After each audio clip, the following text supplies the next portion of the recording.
Hi everyone, I'm Nicholas Galley. I'm here to present the project that I found on crowdfunding, which is Fromaggio. Fromaggio is a cheesemaker. It's a pretty unique idea. Um, and you will be able to create your own cheese at home. It's fully automated. And that's what we're going to look at today. So the agenda is pretty simple. It's right to the product viability, talking about the longevity of the product, the market that the company is looking at, and the team behind the product as well. Talking at last to the investment philosophy style that we can have for this kind of project. Starting with the viability of the product, it's actually very easy to understand. You will be able to make your own cheese at home. That's it. So which is great because there is a lot of different cheese you can make, and you may have some custom cheese you want to make. You can test your ideas. There's a lot of things you can do. So targeted audience, anyone will love cheese. So it means a lot of people. Um, Anyone can think about this on cheese. Like, is it possible to do like mozzarella, to do like something like cheddar or whatever. So there is a lot of recipe embedded in the product. You also have an app where you can select the recipe you want, and then it's going to tell you exactly step by step how to configure and what ingredient that you need to build that cheese. The idea here is the cheese could be very expensive. It's a good way to potentially save money.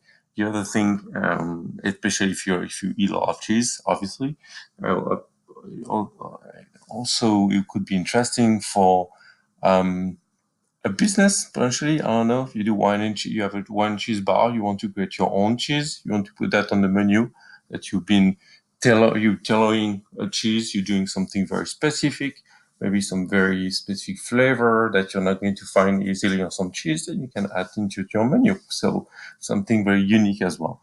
But I think the target audience is mostly anyone like you and me who loves cheese and who potentially wants to do their own for the weekend when there are people around, and so on. So that's the for the product itself. And I mean, talking about cheese is not trendy, something that's going to be there forever. Some cheese could be trendy though, but cheese is not. So definitely, that's I guess the reason why the project already managed to raise 5 times more, actually more than 5 times the initial objective. So they were looking for $50,000.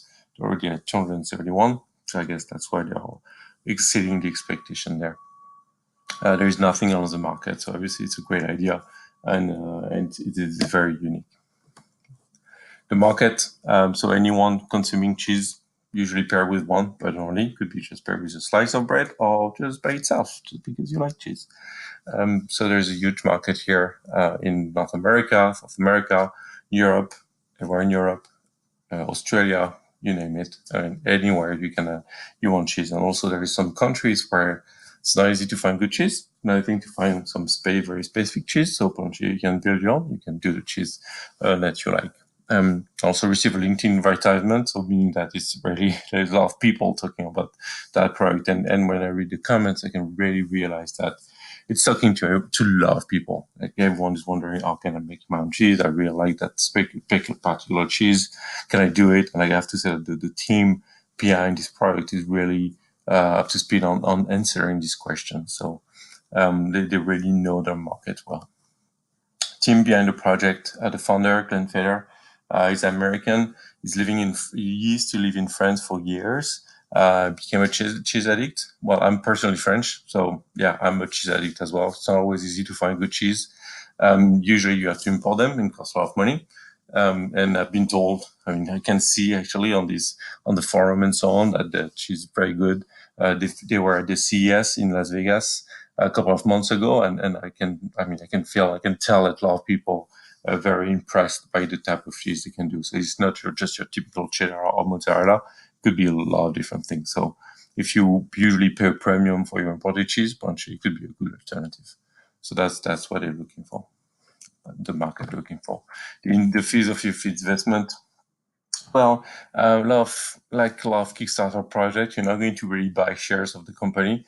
I will say, unfortunately, maybe, but at least you have the ability to receive the product, being the first to receive the product, and have a very good rebate on the product. So your investment will cover the rebate that you're gonna have. So potentially you can save money, and you also make sure that they can move forward on the project and they can deliver the product at some point. And the delivery is planned for 2020. So they are definitely on track to deliver that. If we look at the money I've been investing so far on the product. That's it. So thank you for listening to me. Again, it was Nicolas Gallet for Harvard's presentation and how to present a Kickstarter project. Right. Thank you very much, everyone, for listening to the end. Thank you. Bye.